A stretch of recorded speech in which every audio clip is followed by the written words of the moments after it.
حضرت فضیل بن عیاض رحمۃ اللہ علیہ ڈاکو تھے. ایک دن گزر رہا تھا تو ایک قاری صاحب آیت پڑھ رہے تھے. آپ فرماتے ہیں میرے دل میں بات اثر کر گئی.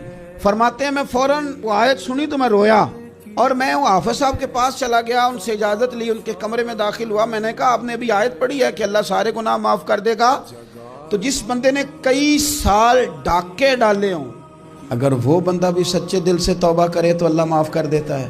تو حافظ جی کہنے لگے میں کون ہوتا ہوں تمہیں کوئی تفسیر بتانے والا, میں نے تو قرآن کی آیت پڑھی ہے. میرا رب کہتا ہے لا تقنطوا من رحمت اللہ, تم نے مایوس نہیں ہونا, تم آ جانا, معافی مانگ لینا, اللہ سارے ہی گناہ معاف فرما دے گا. فضیل بن عیاض کہتے ہیں میں نے کہا ختم ہو گئی بات, توبہ بھائی.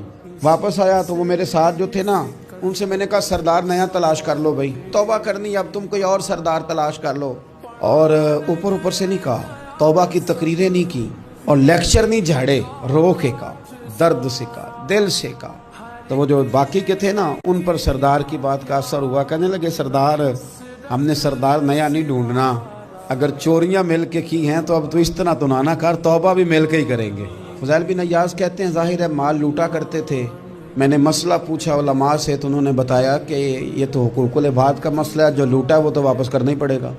اب میں نے وہ پیسے جمع کیے, اب سارے تو میرے پاس تھے نہیں, جتنے میں دے سکتا تھا دیے, جو کھا چکا تھا وہ رہ گئے. ایک یہودی کے پیسے رہ گئے, اس کے گھر چلا گیا. میں نے جا کے اسے کہا میاں میں نے کر لیا توبہ, اور میں وہ فضیل بن عیاض ڈاکو ہوں جس کے تیرے گھر سے اتنا مال لوٹا تھا, میرے پاس پیسے کوئی نہیں, اب تو اس طرح کر مجھے معاف کر دے.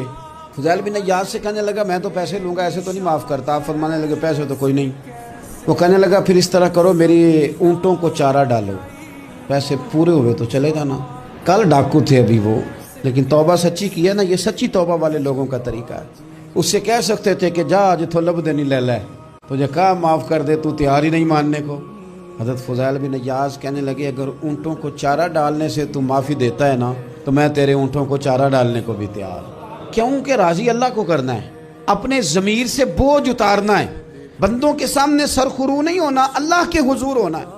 2-4 دن چارہ ڈالا تو وہ یہودی ایک دن کہنے لگا کہ یہ نا ٹھیکریوں سے بڑی ہوئی تھیلی ہے, یہ تو ذرا اٹھا کے لا. حضرت فضیل بن عیاض نے اٹھا کے اسے دی, جب اس نے کھولی تو اشرفیوں کی بھری ہوئی تھی. آپ فرمانے لگے تو کہہ رہا تھا ٹھیکریاں اٹھا کے لا. کہنے لگا میں تورات بڑی پڑھتا ہوں, عالم ہوں, میں نے تورات میں پڑھا تھا کہ مسلمان جب سچی توبہ کر لیں گے نا تو رب ٹھیکریوں کو بھی سونا بنا دیا کرے گا, پھر یہ مٹی کے ڈھیلے اشرفیاں بنا کریں گے. تو میں نا تیری توبہ چیک کر رہا تھا, یہ اس میں میں نے روڑے بڑے ہوئے تھے, لیکن تو اٹھا کے لایا, تو تیری توبہ بھی سچی ہے اور تمہارا دین بھی سچا ہے. اب اس طرح کا معافی شرط پہ دوں گا کہ مجھے کلمہ پڑھا تاکہ میں بھی مسلمان ہوں.